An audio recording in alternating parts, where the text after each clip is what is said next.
common problem on these Generation 10 Civics. You go to use the window washer and the water either doesn't come out or doesn't come out properly. So the problem is the water's not leaving these jets properly. So there's one here and then there's one over there as well for the driver's side. So let's have a better look. So you can see on this passenger one, there's actually just an empty hole. So the water is just dribbling out of it with no guidance. What should be in there, it should be filled with this center section in here that actually guides the water. Okay, so let's take them off. So on either side, you can just see there's these little ones here. You just squeeze. So what I was squeezing was just these two here, and that allows it to come out. So what you see in this one is there's a little guide that's in it. It actually it looks kind of broken already, so it's on the way. These little guides actually just fall out when you know, during cold weather, they've frozen or broken or whatever. They just fall out, and eventually you end up with a situation like this where there's no guide in it and the water is just dribbling out.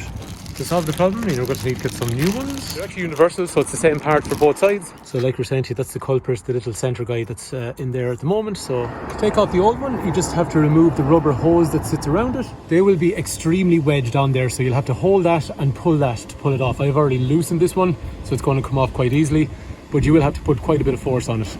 Once you take it off, that section comes away, and then you have a free rubber hose. Get the new one and just reattach, so you'll see the nozzle in here that sits, kind of hard to do with one hand, but sits up into the hose.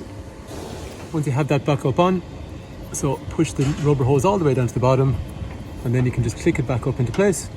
Clicking them into place is pretty easy. You just squeeze the two that we used to take it off, push it straight back up in, and that's it, it's in place.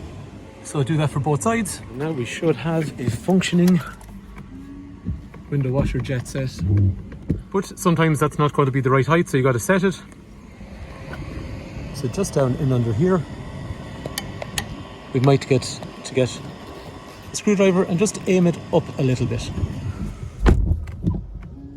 And now we're back working. Anyway, hopefully that was helpful. Thanks for watching.